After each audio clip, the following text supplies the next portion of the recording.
কখনো রাস্তাঘাটে চলার সময় এমন কি হয়েছে জীবনে একটুর জন্য বাচ্চা গেছেন?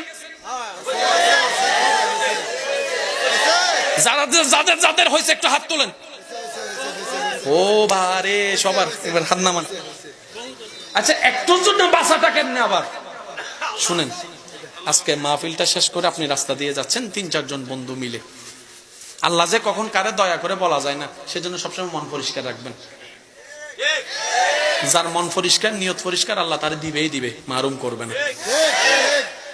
রাস্তা দিয়ে যাইতেছেন, যাইতে যাইতে যাইতে এখান থেকে মাহফিল শেষ করে যাইতে একটু লেট হয়ে গেছে, গাড়ি ঘোড়াও পাইতেছে না। ৩-৪ জন বন্ধু মিলা কয় চল হাঁটা লাগায়।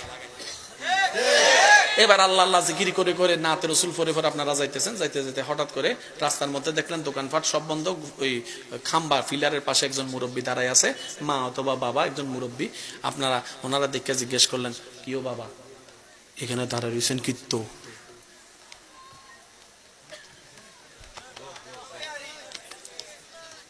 আপনার মা নাই? আপনার ঘরে কেউ নাই? কয় আছে, ছেলে মেয়ে কেউ দেখে না।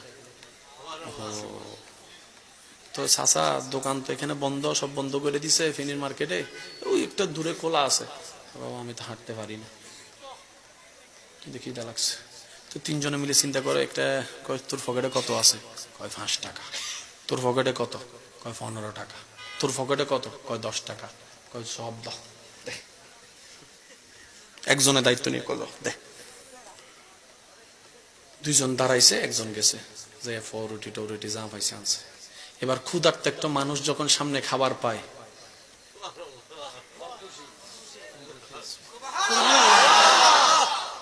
১০, ৫, ১৫, ১০ কত গেছে? ৩০ টাকা। ৩০ টাকা।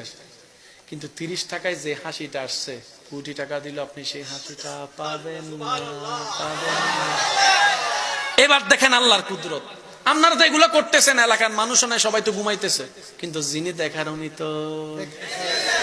৩ জনে টং টং কইরা মুরব্বীরা খাওয়াইয়া ঠাওয়াইয়া কয় যাক একটা ভালো কাজ করছি, মনটাও শান্তি লাগতেছে, কয় চল হাঁটা লাগাই আবার। এদিকে আল্লাহ ফেরেস্তারা ডাকতে, এ ফেরেস্তা এদিকে আয়, ভাইয়া মনোযোগ। আল্লাহ পাক বললেন, এ ফেরেস্তা এই ৩ জনের ফাইল আনতো, ফাইল আন। এবার ফাইল নিয়ে গেছে, আপনাদের আমাদের ৩টা ফাইল। আল্লাহ কয় তার বিপদ আপদ কি আছে চাও তো? আল্লাহ আগামী কিছুদিন পরে ফেনীর বাজারে সে দাঁড়াইবো, মোবাইল চিপবো, খেয়াল করতো না, রাস্তা পারাইবো, আরেকটা গাড়ি এসে তারা ৩ জনের এমন মারা মারবো, আধা মাইল দূরে যাইয়া পড়বো। শেষ পর্যন্ত তাদেরকে নিয়ে সবাই ফেনী সদরে যাইবো। যাওয়ার পরে ডাক্তারে কইব এটা আমাদের পক্ষে সম্ভব নয়। তারপরে নিয়ে যাবো ঢাকায় নিয়ে যাওয়ার পরে 6 মাস রাখবো, রাখার পরে ওরাও কইব সম্ভব নয়। তারপরে নিয়ে যাব ইন্ডিয়ার মধ্যে, জায়গা জমি যা আছে সব বিক্রি করে প্রায় ৬০ লক্ষ টাকা খরচ করার পরে মোটামুটি তারা হাঁটতে পারবো। এটা লেখা আছে। আল্লাহ কয় সব কাট, সব কাট, সব কাট। আর একটু জোরে বলেন সুবহানাল্লাহ। এগুলো আপনি আমি কিচ্ছু জানি না, কিন্তু করনেওয়ালা করতেছে, কারণ সবাই ভুলে যায়, তিনি ভুলে না, দয়া করতে বলেন সুবহানাল্লাহ। আল্লাহ কয় সব কাট। আল্লাহ কাটমু মানে? আল্লাহ কয় আমি ইন্নাল্লাহু আলা কুল্লি শাইইন, যা মন চায় তা করব, কাট। সব কাটছে। আল্লাহ এখন কি লিখতাম? কয় এটারে ঘুরে কয় একটুখানি লাগাই দে, একটুখানি, যেন আমার বান্দা বুঝতে পারে আমি তারে বাঁচাইছি, এটাই যেন বুঝতে পারে, একটুখানি লাগাই দে। কেন? as-sadaqatu taraddul bala। নবী বলছেন যত দিবা আল্লাহর নামে তোমার বলা মুসিবত কাটতে থাকবে। খরচ করছেন ৩০ লাখ টাকা, ৩০ টাকা আল্লাহ আপনারে বাঁচাই দিছে ৬০ লক্ষ টাকা। লাভ না লস সেটা আপনি হিসাব করে দেখেন। ইনভেস্ট করছেন ৩০ টাকা, পাইছেন ৬০ লক্ষ টাকা। আচ্ছা টাকার কথা বাদ দেন, এতদিন যে হসপিটালে থাকতেন,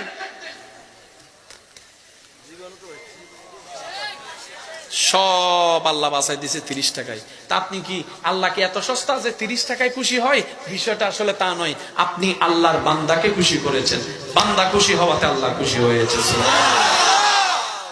আল্লাহ আমাদের সবাইকে নিয়ামত অর্জন করার তৌফিক দান করুন। আজকের মাহফিলে এসে যারা খুশি তারা একবার বলেন মারহাবা, আরো জোরে বলেন মারহাবা।